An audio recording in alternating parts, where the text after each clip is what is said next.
Yes, I do.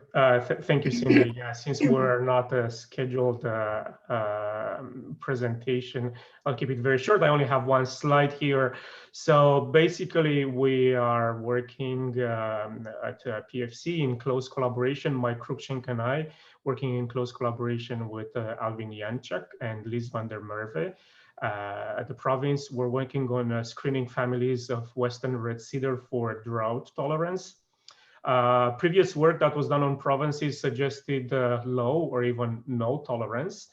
And starting next year, we're going to screen the majority of the families in the breeding program that the province has. This past year, we have done a pilot project where we looked at 2 seed lots under optimal moisture condition and drought. And you can see on the graph on the right that they do behave quite differently. The first seed lot, lower productivity, but also smaller difference between control and drought, while seed lot number 2 with higher productivity, but almost the same response to drought when it comes to productivity. So that can lead us to say, well, maybe there is some variation in there in the response to drought, and also we have reasons to believe that the gains in productivity will be reduced under drought, which may not be great news, but we need to know how these families are behaving. So please stay tuned.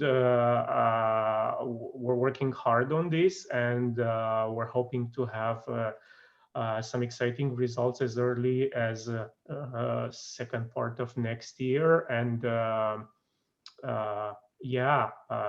just wanted to provide this quick update on the work that we're doing. So that's it from us. Thank you, Cosmin. You have a quick question from Marie.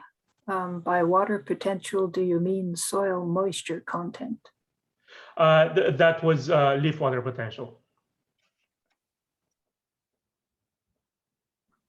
Okay. Any other questions? Or true water potential, yeah. Oh, that's good. Now we are a little bit into our scheduled lunchtime now, but it might be worth just having a few minutes for broader discussion here.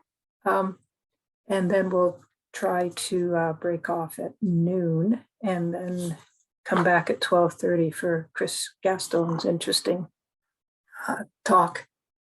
So if anyone has any issues or questions that they'd like to bring up, I invite you to just jump in or raise your hands or put it in the chat, whatever you like. I have a question regarding the interesting question of what will come if we have old growth stands, let's say of yellow cedar, or maybe dominated or mixed yellow cedar. What happens if we leave those old growth stands now? Will they, is red cedar going to come up and into them? Are they going to be dominated by mountain hemlock? And I haven't heard anything about amabilis fir. Is it going to become increasingly dominant? I don't know what's likely to happen.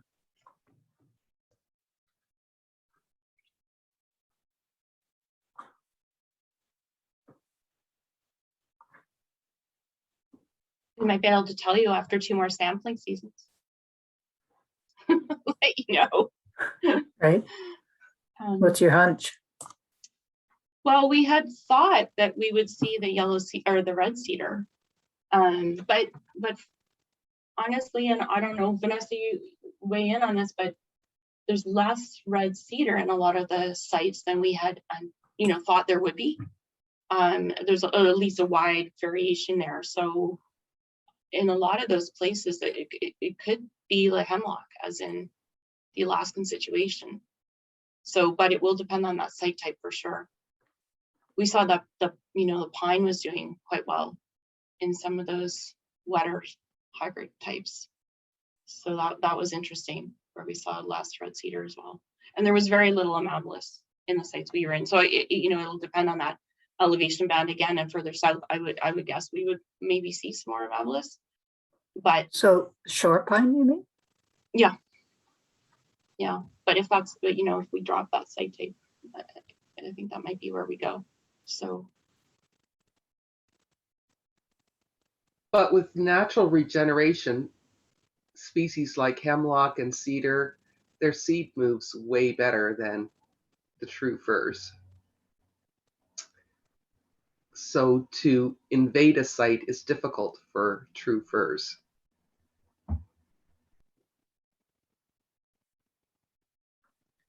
Kevin.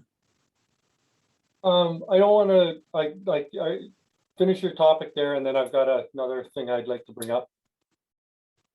Okay, any other thoughts on what's going to happen in these high elevation, I guess, mountain hemlock zone stands? Yeah, just before we move on to the next topic, like we said, or like Sari said, there's a lot of hemlock at these sites, and then certainly the pine coming into some of the more open and exposed areas as well.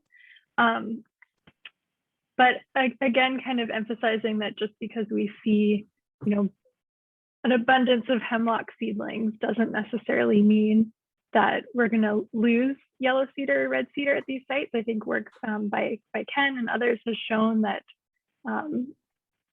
you only need a gap or a seedling to establish and join the canopy every few decades or so to maintain these really long-lived species within these sites. So we're working in old growth forests that have trees that are hundreds of years old, mixed in with a mix of ages that in order to maintain cedar at these sites, you don't need a huge number of seedlings. So yeah, remains to be seen, I guess, and not to cause alarm that we're losing cedar from these sites. So from Jody, are any of these permanent sample plots where seedling persistence over time can be evaluated? Right, any permanent sample plots up there? Well, we are marking all of our plots with kind of the idea that they might be able to be resampled if someone was interested, or if there was the ability to do that. That would certainly be something of value, but not certain at this time. And what about the hemlock? Is there anything getting the mountain hemlock at this point? Like we heard about in the other stands, the hemlock loopers coming in the other forest types with cedar and hemlock. Have we seen anything worrying up in the mountain hemlock?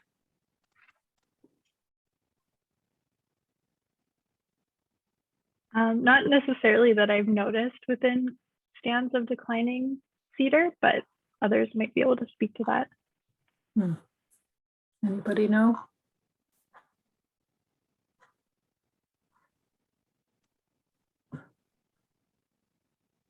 Okay, open question. Kevin, what was your? So one of the things we've been seeing over the last kind of 3 to 4 years is we're seeing a lot of our planted cedar dying. And we think it's a late frost that's come, or an early frost in the fall that's coming in, and it really hitting those plantations. And so we'll see. One year we had, in a lot of areas, we had probably lost 80 to 100% of our planted seed stock from year one. And then 2 or 3 year old seed stock, we were seeing 20% mortality, 40% mortality type thing. So is anybody else seeing that? And we've tried some make sure we're not brushing to expose those seedlings to having a bit of cover, and then we're also looking at overplant or underplanting some partial cutting. So those are the things we've been trying to adjust, but just wondering if anybody else has seen anything like that and what they've been doing. Kevin, this isn't an operational context, but I have seen quite a lot of frost damage and mortality on provenance test sites. And I was just wondering if your planting sites are on a slope or if they're flat, or because it seems like microsite is so important. And I can clearly see that in our trials. For sure. Yeah, and I'm even seeing like 3 trees that are in a little burned out area from a little slash pile, and one does great, one is impacted, and one's dead. So like that's within 2 meters of each other type thing. So yeah, it's on all elevations, on all aspects. But definitely some stuff is, you know, if it's planted, obstacle planted around a tree or like a stump or a log or something like that, quite often we'll see those surviving. But it's really impacting to the point that our silviculturalists are kind of questioning whether we should continue to keep planting it, which of course we are, because it's our money tree type thing. But yeah, it's been a lot more challenging in the last few years for sure. Hey, Bill Basie, would you like to jump in?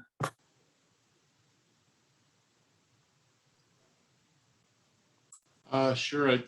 I just threw an item into the chat there about the fact that if somebody does want to look at some permanent plots that were that have data from the first 5 years after logging at Mass, we did follow germinants and seedlings and their growth. We stopped counting the germinants and seedlings after the first 5 years, and then just continued to monitor the tree growth on hemlock and amabilis fir. There weren't enough cedar and cypress to monitor. So, but we do have some data from the first 5 years for cedar and yellow cedar germinants and seedlings that we got. And those plots are marked with aluminum stakes in the corners. So they're permanent plots. So someone could go back there and have a look at what's happened over the last 25 years. So is the whole Mass installation now protected as permanent plots?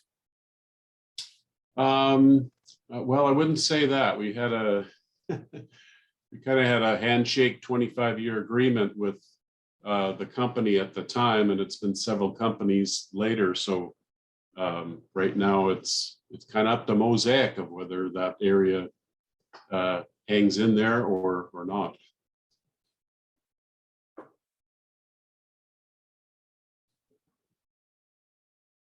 Good idea, Jody.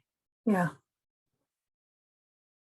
So it's private land. So, but up to this point, we've managed to maintain the sites, and Mosaic has been great about funding the last measurements of the vegetation and the tree growth.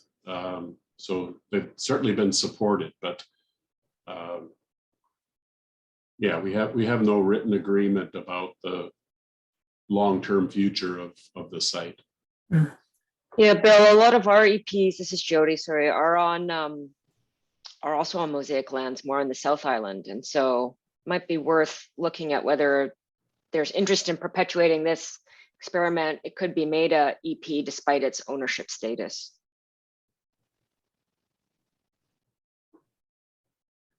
seems worth trying. Okay, it's noon now, so let's take a break for lunch, and